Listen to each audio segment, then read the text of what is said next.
History shows that by having a brilliant draft, it can help set up your club for premierships in the years to come. You're losing players off your list every year. You've got to at least find 2 players a year to just maintain and keep up. So every now and then you need to have a super draft where you can produce a multiple number of players. Player number 4952, Joel Cory from East Perth. In 1999, the Cats picked up in the one draft Joel Cory, Corey Enright, their captain Cameron Ling, and of course their champion forward Paul Chapman. At number 8, Joel Cory was chosen very wisely by Geelong.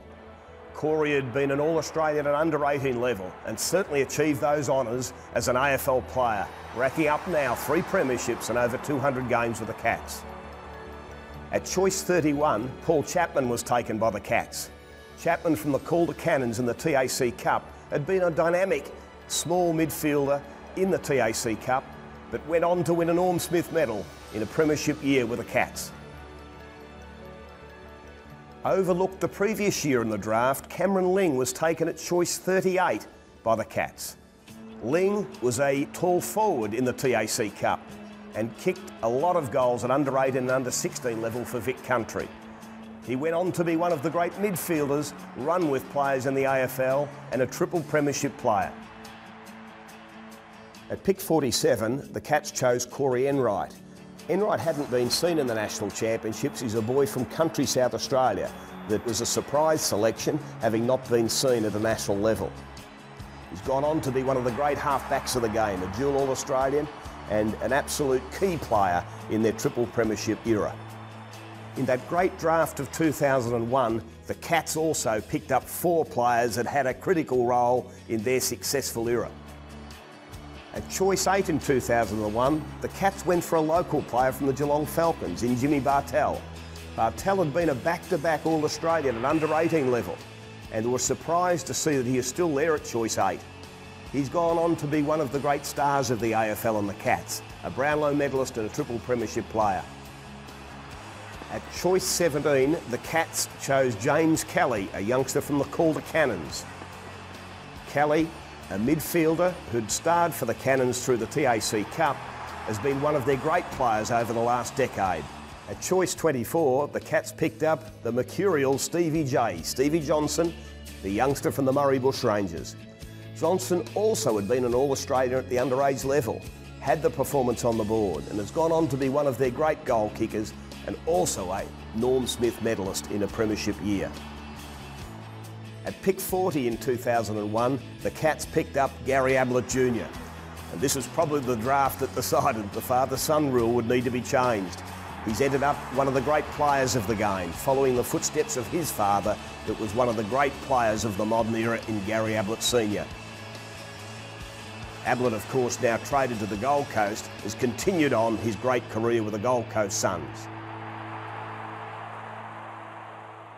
Scott Clayton had a terrific career with the Brisbane Lions, helping assemble their list for their premiership era. He also spent some time with the Western Bulldogs and in 1999 had a terrific draft. You get great comfort as a recruiter when you go to the draft table knowing that you really like a couple that you can pick anywhere, that perhaps no one else is going to select. And that was the case in 1999. We went to the draft table knowing that a couple out the back were really going to sit there and wait for us for the whole time. We needed multiple numbers and we started off with Robert Murphy, who I think was pick 13. 4658, Robert Murphy, Gippsland Power. I remember he going to the draft camp and testing the quickest, the draft camp. I think he was just under 1 second for 5 metre, which was really, really elite. And we were really, really excited to get him. And then we had a sort of cluster of picks sort of through the 20s and 30s that had resulted from a Leon Cameron trade to Richmond, where we took Daniel G and Syracusa, and then Gilby, and then Hahn, and then later on Hargrave way out the back. Registration 4696, Bryan Hargrave, Perth. Daniel G and Syracusa was a local boy from Western Jets. His character and determination really stood out. He had a great step and he played wing in those days, and he's ended up playing more inside. He was a leader of our club and a really vital part to that 1999 draft. We went with Mitch Hahn next in the 1999 draft, who was a Queenslander who played really well in the under-18 national championships. He was such a bullocking, aggressive, big-bodied midfielder, and I thought that's where he'd end up playing and be a real clearance king where he'd run it out. As much as he did play a fair bit of that, he ended up being such an effective forward, tackling and putting forward pressure on and kicking his, quite a number of goals as well. Also in that cluster in that draft, we took Lindsay Gilbey from the Eastern Rangers. His competitive advantage just stood out so much. He was just an absolute great kick. I can't think, if I had to sit here all day, I'm not sure I could think of a better kick of the footy than him. Played wing, was really quite outside. Ended up coming into a system and ended up playing probably his best footy at halfback, because he also had a big leap and could play on taller players and jump up and knock it away. And then he was obviously really quick and carry the ball and just use it with his feet. The pick 66 was Bryan Hargrave's. I knew we could pick him any time we liked. I've done enough research that no one had really gone there and spoken to him.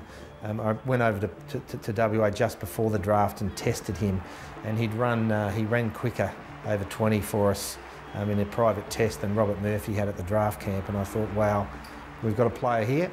And he could play on small and tall players. He was so versatile, and he ended up being so tough. And the amount of games he played with, he's had really chronic ankle, and at times I know sort of not entitled to play. He's been an absolute credit to himself. I remember going back to the whiteboard on the Monday after that draft, which was on a weekend in those days. I'd sort of circled the guys that I thought we could end up with. And Terry Wallace had beat me to the punch on the Monday morning and circled the whole lot, and we'd got exactly what we thought we would. So that was pretty fulfilling.